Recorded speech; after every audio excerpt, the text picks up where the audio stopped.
Kevin, obviously Grant gets hurt on the very first play of the game, and you have to put in a new quarterback who's never played before. What kind of an effect did that have on your offense? Well, he had earned that right to be the backup during practice, right? Since we started in the fall. So it obviously it had an effect, but how he had practiced and you could see some things that he did to move the football and when he first came into the game. So there's always an effect on that with a guy who hasn't played. Sure. How different is this situation versus last year's game against UCLA? I assume you knew going into that one that Grant would be starting and probably got the first team reps all week versus this situation where, the starter's getting the reps and then the backup has to go in. What's the difference between those two? Well, there's a big difference. You just said it. The majority of the reps always go to the starter. When that happens that early in the game, whoever that next guy is going to have to play, the majority, the whole game in this situation, just about. So, there's always a learning curve there. There's always a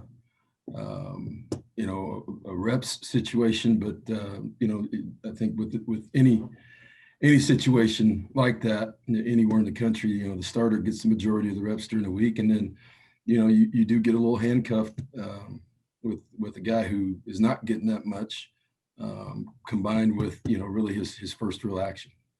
Sure. And what was Grant's injury? It was a shoulder. Is it something that you think could keep him out next week or beyond?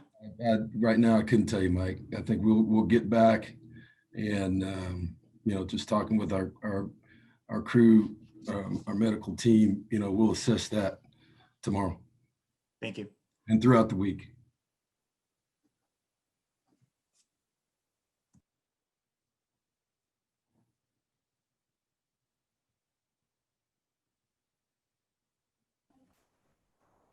Next question, Justin Spears. Was there any hope or chance to get him back into the game, or when did you find out that he was officially out for the rest of the game? Right away. Okay.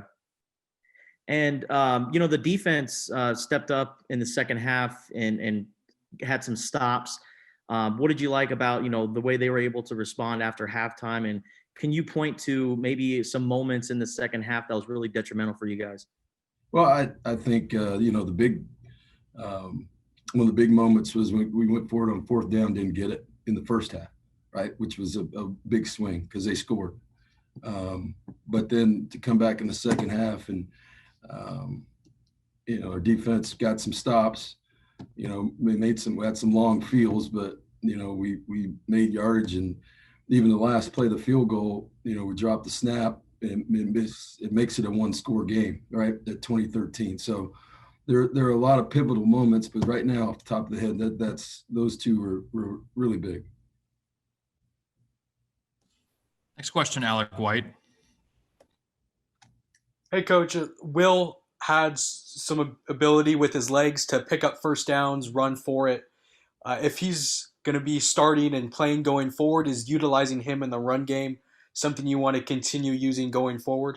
Well, I think, their defense had a lot to do with that. They were pressuring him from, a lot of off the edge pressure or corner blitzes, some internal pressure. And, obviously his mobility helps him in those situations to escape. And he utilized that. So, that's something that we'll look at.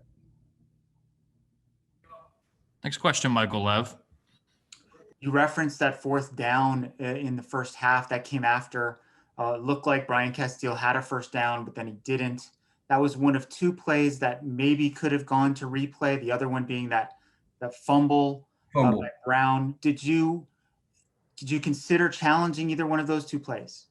The first down, no, because I think we went backwards, right? And he was still alive, trying to make moves. The fumble was under consideration. And did you not get the challenge in because they snapped the ball too fast, or? Yeah, pretty much. But, right there from where we were, we're holding it as quickly as we can. So, it just didn't get it. We didn't get it done. Didn't get it challenged. Sure. What sort of psychological effect does it have when you can't make the field goal in that situation? What, the one at the end? Yeah. I mean, like I said, it was another big play in the game because, you make the field goal and it's a 1-score game, right? With time left to have a chance to tie or win. So, psychologically that's difficult, but that's part of the game. I mean, this game, you gotta fight through that, but it was a pivotal point of the game. Sure. I have a couple more. Tyson Gardner started at left tackle over Jordan Morgan. Was that a performance thing or an injury thing or other?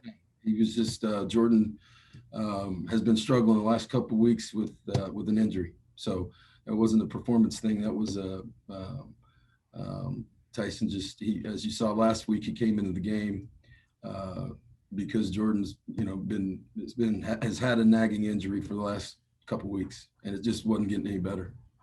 And then Anthony Pandy seemed really frustrated when we talked to him. I'm sure that's the way that a lot of the guys feel. I'm sure after a while you sort of run out of things to say in the post-game address when it's sort of one loss after another. But what is the overall message to the players after? I mean, everybody in that locker room is frustrated, right? And but the overall message is we got to come back and we got to go to work, and you got to believe and trust in yourself and trust in each other.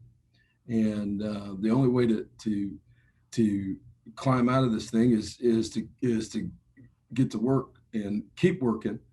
And there's some things tonight that there's some people that particularly defensively that at times did some good things, but we got to find some consistency and and continue to work and believe and trust each other and trust ourselves. And that belief you can't waver there. And so that's your work ethic that starts on Monday, and that belief, right, it has got to continue. And that's the only way you can climb out of something like this. Thank you. All right. Thank you, everybody. That's all we have for tonight.